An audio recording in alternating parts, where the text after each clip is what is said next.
2018년 8월 11일 토요일, 오늘 하루는 어땠나요? 안녕하세요. 리얼스터디 AJ1입니다. 이번 시간은 정리 1편입니다. 우리는 지난 시간에 세 가지에 대해서 알아봤습니다. 복습, 기억, 메타인지. 사전적 의미와 함께 실제 학습에 미치는 영향에 대해 알아봤는데요. A군의 사례를 들어 정리해 보겠습니다. 본론에 들어가서 A군 2016년 7월에 상담한 학생인데요. 고등학교 2학년 이과 학생이었습니다. 전교생이 150명 정도 되는 학교였고요. 평소에 학원 다니고 과외도 가끔씩 하고요. 내신은 5등급이고 모의고사는 제대로 치지 않았다고 합니다. 그래서 내신 5등급의 위치가 어떻게 되냐면요. 실제로 여기 그래프를 보시면 1등급 구간과 5등급 구간을 이렇게 제가 표시해 뒀습니다. A군은 6시 반에 기상을 합니다. 11시 20분에 집에 오고요. 야자가 끝나는 9시 30분에 인근 학원에 가서 수학을 공부하고 영어를 공부한다고 합니다. 수학은 주 2회, 수학이 주 3회고요. 영어가 주 2회 공부한다고 되어 있네요. 희망대학은 국립대학교, 희망학과는 기계공학과. 목표 내신은 2.5등급에서 3등급 정도라고 희망을 했군요. 근데 중학교 때 상위권이었다고 합니다. 중학교 때 상위권이었던 학생이 어떻게 지금 현재 5등급이 되었을까요? A군에게 무슨 일이 생긴 걸까요? 학습량이 많지 않았던 초등학교 시절로 가보겠습니다. 예체능 학원을 다녔다고 합니다. 피아노, 태권도 이렇게 다녔네요. 학습지도 했고요. 3, 4학년 때부터는 영어학원과 수학학원을 다녔다고 합니다. 5학년이 되면서 보습학원과 공부방, 종합학원을 두루두루 다니기 시작했고요. 성적은 80에서 90, 잘 나올 때는 90에서 100. 부모님은 투자한 만큼 좋은 성적에 크게 불만이 없었다고 합니다. 중학교로 가볼까요? 중학교는 학원을 가끔 옮기기는 했지만 크게 성적이 떨어지지는 않았다고 합니다. 시험 기간에는 학원에서 9시에서 10시, 되게 늦게 남겼네요. 9시에서 10시, 주말에는 보강까지 하고요. 그래서 집에서 놀고 있다고 해서 딱히 뭐라고 하지는 않았지만 가끔씩 잔소리했던 정도? 학생이 착하네요. 분위기가 다운된 적이 있지만 무던히 버텨냈다고 합니다. 자, 이제 문제의 고등학교 생활이 시작됩니다. 3월 달에 모의고사를 치고요. 4월 말 5월 초에 중간고사를 칩니다. 6월 달 전국 모의고사가 있고요. 7월 달에 기말고사가 시작이 됩니다. 시험의 연속이네요. 학습량이 이제 버거워지기 시작하는 시즌입니다. 학원 수업을 마치고 집에 오면 학교 숙제하고 학원 숙제가 너무 많습니다. 잠이 부족하네요. 그래서 제가 물어봤습니다. 수업 시간에 좀 조냐고. 예, 존다고 합니다. 많은 학생들이 A군과 같은 생활을 합니다. 특히 인문계 고등학교에는 특목고 진학에 떨어져서 들어온 상위권 학생들이 이미 1, 2등급을 형성해 나가고 있습니다.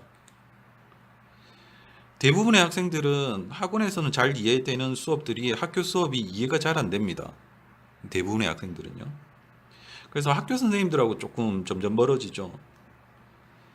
A군하고 상위권 학생들 특별한 학습 방법이 다르냐, 학습량이 다르냐, 그렇다고 학원을 더 좋은 학원 다니느냐, 다를까요? 별로 다르지 않습니다. 무엇이 잘못된 걸까요? 상위권 학생들은 시험이 끝난 후에 1개 틀렸다고 혹은 2개 틀렸다고, 그것조차도 실수로 틀렸다고 엄청 아쉬워합니다. 재수 없죠. A군과 친구들은 정답을 듣고 나서야 희비가 교차합니다. 그때까지 틀린 줄도 모르고 있다는 거죠.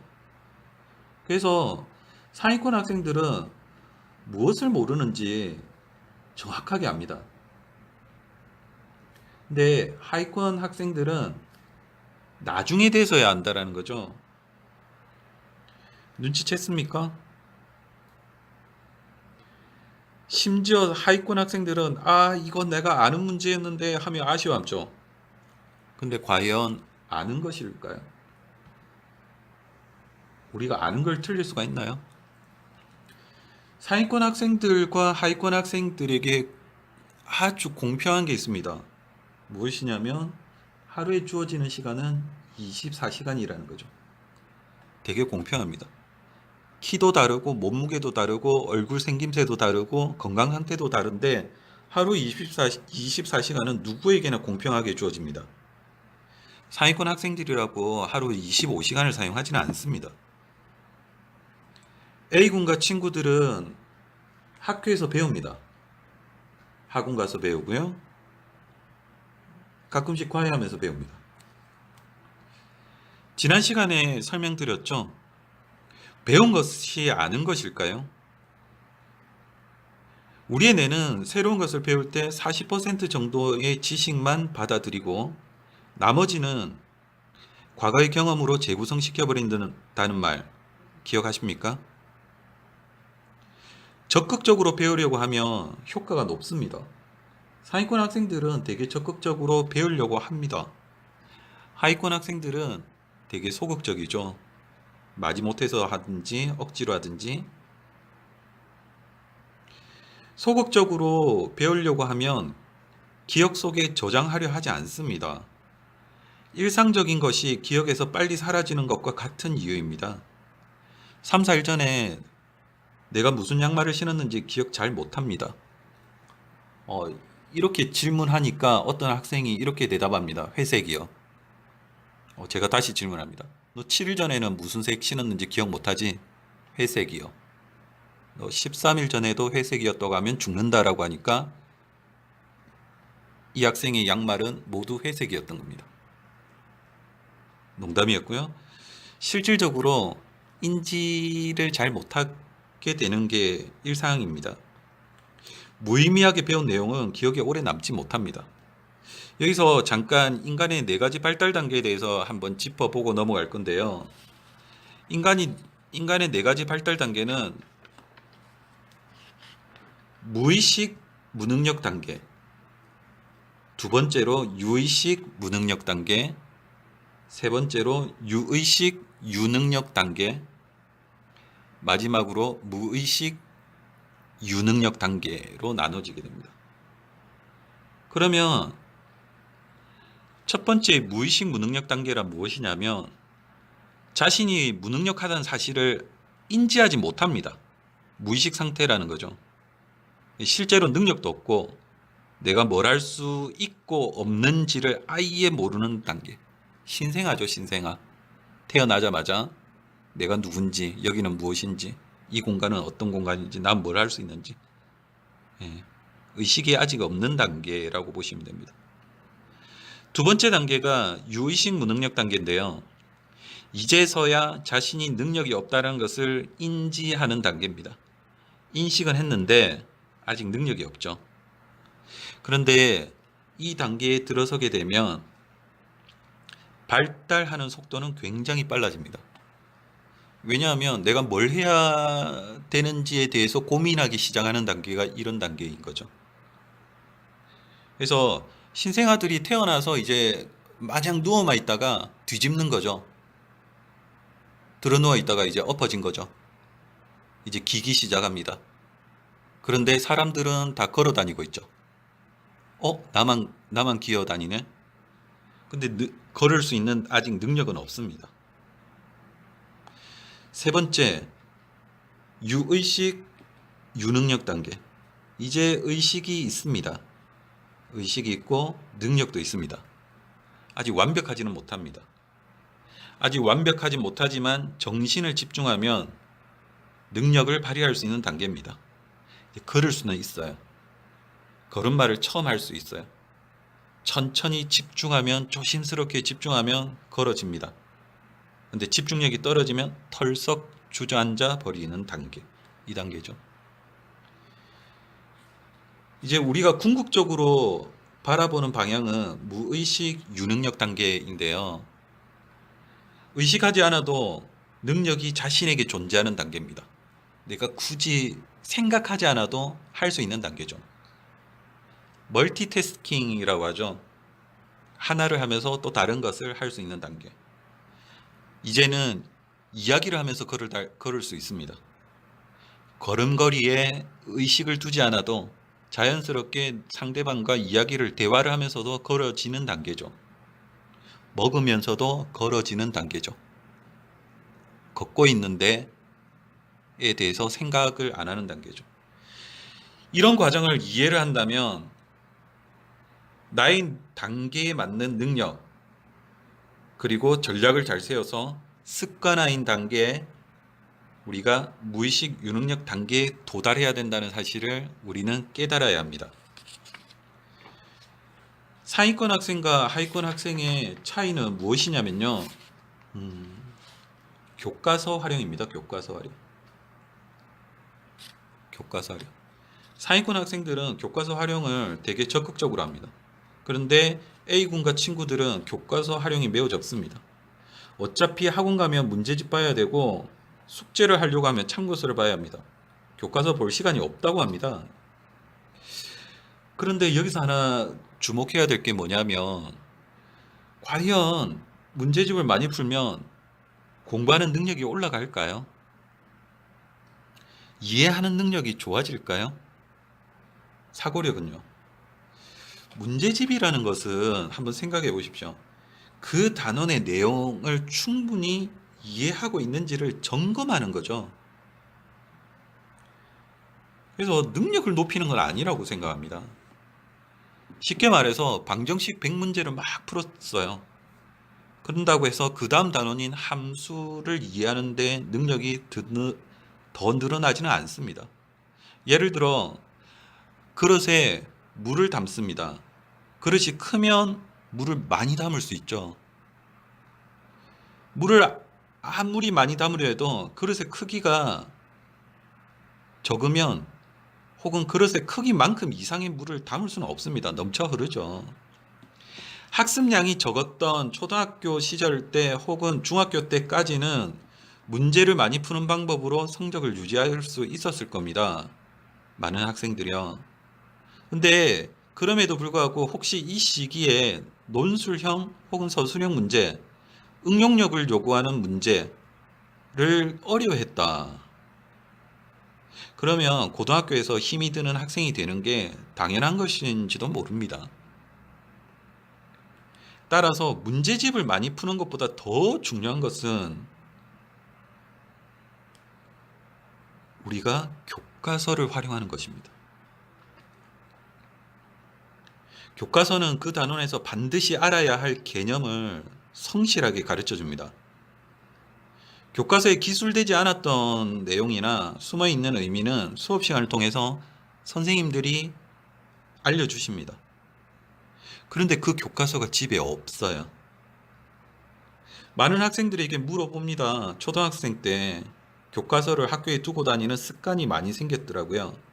어차피 집에 오면 말했듯이 문제집 풀고 학습지 하는데 이제 바쁘니까 빨리 풀고 TV 봐야죠. 게임 해야죠. 그래서 사물함에 두고 다니다 보면 가방이 항상 비어 있습니다. A군과 친구들은 중학생이 된 후에도 교과서를 들고 다닐 생각이 없었던 거죠. 학생의 잘못이 아니라 이걸 굳이 들고 다녀야 되나? 라는 그 인지를 못한 상태인 거죠. 학원 선생님과 수업해보면 훨씬 더 재밌습니다. 아무래도 좀 흥미 요소를 두고 수업을 하기 때문에 그렇죠. 이해가 잘 되는 것 같죠. 그래서 학교 수업에 집중하기보다는 학원 수업에 훨씬 더 집중하는 경우가 많습니다. 그런데 어느 날 시험 틀린 문제를 점검해 보다 보니까 참고서나 문제집에서 크게 다루지 않았던 문제가 나왔던 거죠. 아, 이게 눈에 들어옵니다. 그런데 이 문제를 어렴풋이 본 기억이 납니다. 막 뒤져봅니다. 수업 시간에 필기한 내용이었는데요. 교과서에 아주 작게 쓰여져 있었습니다. 우리는 시험 문제를 누가 낸다고 생각하시는 건 하십니까? 학원 선생님이 낼까요? 이 부분에 대해서는 다음 시간에 다룰 예정입니다. 초등학교 때는 공부방이나 보습학원 충분히 보충학습이 이루어졌었을 겁니다. 문제도 그렇게 어렵지 않고 쉬웠을 겁니다. 중학생이 된 후에도 전략은 크게 바꾸지 않았을 겁니다. 왜냐하면 그럭저럭 성적이 나왔다고 하니까요. 고등학교 와서 이제 성적이 많이 떨어진 거죠. 상담을 해보면 많은 어머님들이 놀라울 정도로 똑같은 이야기를 하시는 경우를 경험합니다. 우리 애가 머리는 좋은데 노력은 안 합니다. 여러분들도 많이 들어보셨나요? 여기서 팩트는 공부를 안 한다, 안 한답니다. 머리는 좋다고요? 글쎄요. 머리가 좋다는 사실을 스스로 알고 있다면 메타인지 능력이 좋다는 뜻인데요. 자기 자신을 객관적으로 한번 판단해 보십시오. 분명해질 것입니다. 학습 전략을 실패했다면 지난번 시험과 비슷한 방법으로 전략을 짜면 안 된다는 사실을 빨리 깨달아야 합니다. 학원이나 과외를 바꾸는 것이 아니라 나한테 어떠한 부분이 부족한지를 먼저 알아야지 대처가 가능합니다. 자, 이제 상담이 끝났습니다. 이제 A군에게 필요한 것이 무엇인지를 정리했습니다. 그리고 도전한 첫 시험. 큰 변화가 없더라고요. 하지만 A군은 이번 시험에서 자신이 몇 점 받을 것 같다는 것을 알고 있었습니다. 야, 너 이번에 몇 점 받을 것 같니? 한 80점이요? 70점이요? 시험 결과도 거의 비슷하게 나왔습니다. 정리해 볼까요? 배우고 나면 아는 것 같지만 사실은 그렇지 않습니다. 배우고 나서 익히는 시간을 반드시 가져야 합니다.